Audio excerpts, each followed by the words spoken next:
Welcome back, everybody. We're on part 2 of episode 80, and that means it's time for hot tags. I got 3 I wanted to talk about this week. One of them is real simple. Santino Marella opened up the Battle Arts Academy, or actually, he's going to. It's not ready yet. Uh, Kind of cool, I guess. Yeah. Hey man, dude's got to have his own job afterwards. Thinking long term. Good on him. Yeah. It's a place up in Which means Toronto. That means we're not going to be seeing. It means we're not going. Yeah, exactly. We're not going to be seeing Santino on the indie circuit charging $20 for an autograph. Yeah, What I want to know is having why hasn't he opened a comedy school? weird rip-off kind of things where, because he can't do the Cobra anymore, he's just got a, I think a pantyhose or something. Yeah. Python. No, it'll still be. If he's smart, he trademarked the Cobra. the snake. Another one I wanted to talk about, Sakamoto, Percy Watson, Anya, and Brandon Traven are all released from NXT. Who? Yep. I don't know why, and I feel like I should bring this up. Me and my brother, when we were watching that second season of NXT, we always had a little in-joke with Percy Watson because of his gimmick. Like, the only way you could say his name, you couldn't just say Percy Watson. It had to, the way we said it had to be like, Percy Watson. Oh yeah. Oh, yeah. Percy Watson. Weren't we just talking about him like last week or the week before that about him being like a flamboyant Eddie Murphy or something like that? Yeah, buffed up, roided out Eddie Murphy. Steve Urkel, but with pecs. That should have been his gimmick. You know what? Percy Watson. I would have been okay with that if he'd have just been like a roided out Eddie Murphy type character. I'd have been cool with that. What if he would have been Or he 10 just roided out Eddie Murphy characters? Yeah, exactly. He just does different Eddie Murphy characters. I'm It's making drugs something. Sometimes the I'll new, Eddie listen to Murphy from- promo. It's the new tag, and the new Persis of, not Persis, the new Faces of Foley thing. But it's all Percy Watson, and he plays like Norbit and shit. picture.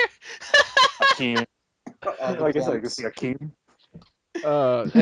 Sakamoto, he wasn't really that worth anything. Percy Watson, he was kind of talented in the ring, but obviously they didn't see anything in him, and he's just going to be a relatively big independent person, I would assume now.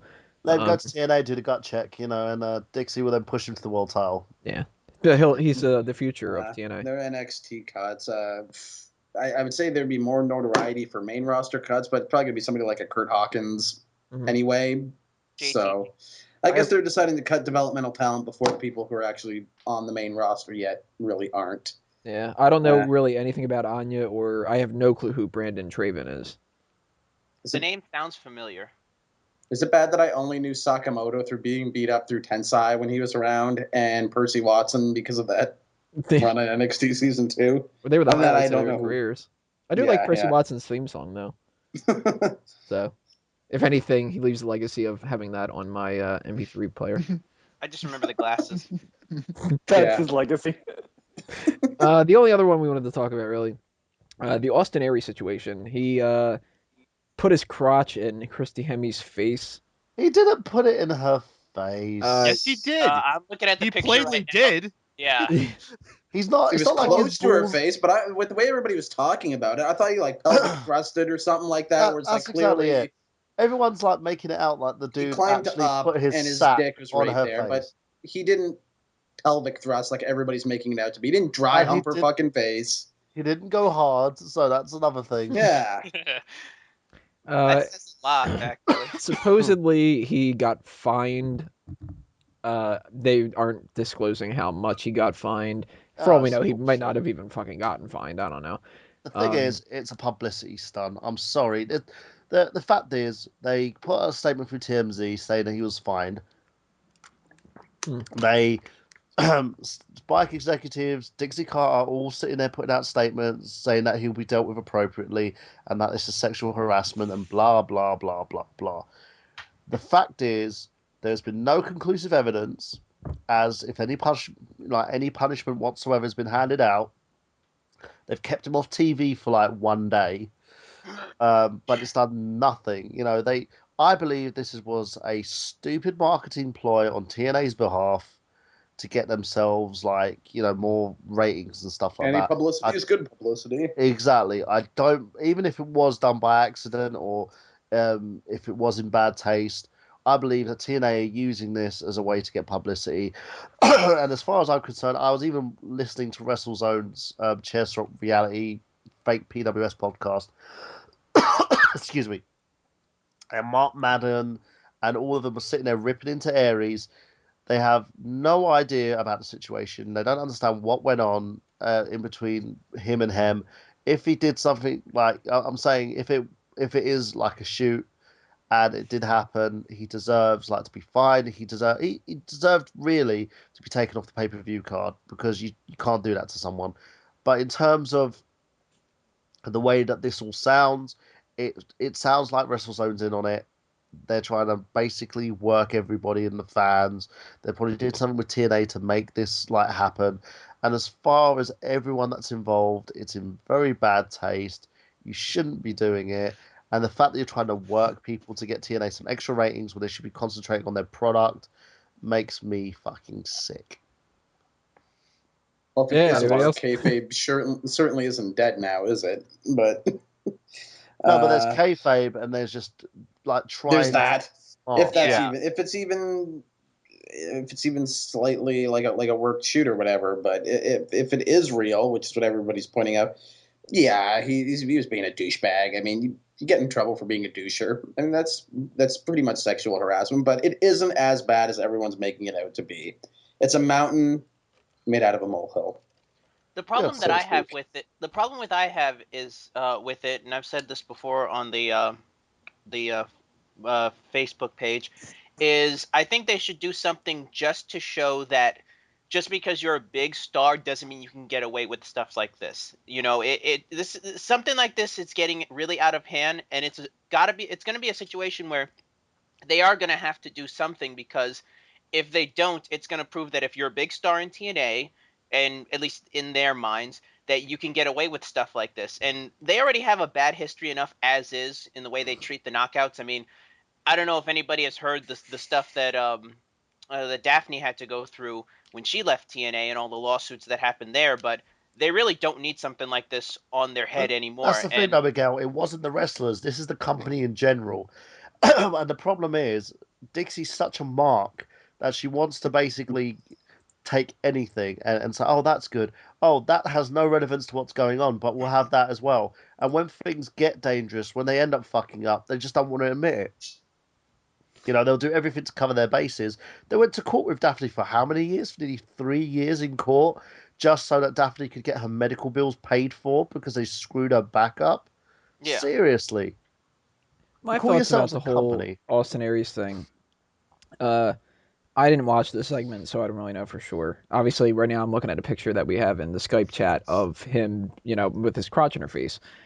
He did it because of it, like, he was being a heel. Now, he took it a little bit further than what Christy Hemme was okay with, and I can understand if Christy Hemme was, like, feeling a little bit, like, sexual harassed and all that other kind of stuff. But it's kind of like both sides are kind of like there's no like black and white situation here. He did it because she fucked something up. Now, should you be sexually harassed for fucking up? No. No, but But Tony, you know what makes me laugh? At every TNA, I was watching Impact. They do a shot where they cut to Hem, and the camera's going up her legs, yeah, goes centers on her chest, and then goes straight to her face. that's what I was going to bring up a point about is you're in a business where even though they are trying to get away from it, you're still, because you're a woman and you're on TV and you're in the wrestling organization and all that, you're still very much there because of sexual reasons. But that's And also the thing you're talking about there. That's also consented. This yeah, just happened out of nowhere. It's a that's very big difference with that. that's where the difference comes in. If it's true that she and him didn't plan anything or whatever like that, he shouldn't have done it. And he should be penalized in some way. Should he be released? No. No. That's taking it too far.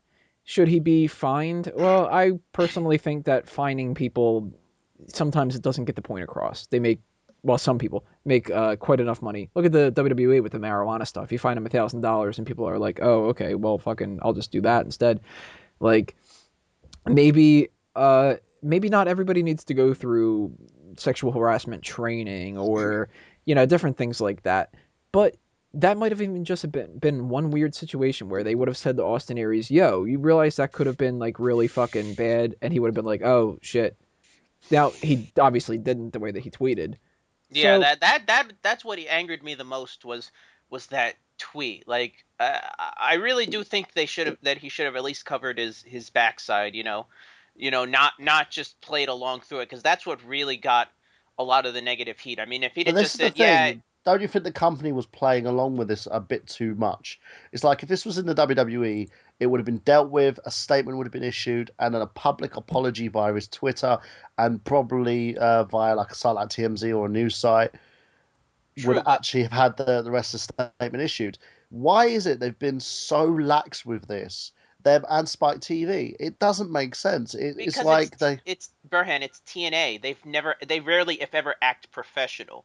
WWE is a professional company. Like you said, they would have nipped this in the butt instantly. TNA has never shown that they are a professional company, and they're always just dragging their feet when it comes to stuff like this, or they're just not aware of what they're doing. And that's what I Yeah, said. Like, if they don't nip this in the butt quick, it's gonna backfire. yeah. It's May really I remind everybody that they sent out a performer high off his ass to the ring to compete in the main event match.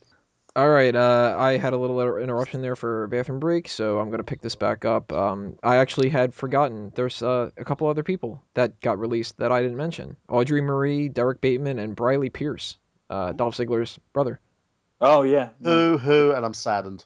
So I don't really know too much about two of them. I thought Bateman was kind of cool. He didn't seem like he had a whole ton of. Personality. He had more Mox. personality than he did wrestling skill, I think. But he didn't seem like he was going to be, the next John Cena or anything like that. So The problem with Bateman was, for me, he needed something to make him stand out, and he didn't have that. He had some pretty awesome feuds on the previous incarnation of Next, but didn't really do anything to make himself sort of stand out. And that's what you got to do. There's a lot of guys out there, and everyone wants to stand out. And if you don't make yourself known, then you're going to get dropped. Hmm. All right. Well, that's kind of going to run us out of the hot tags.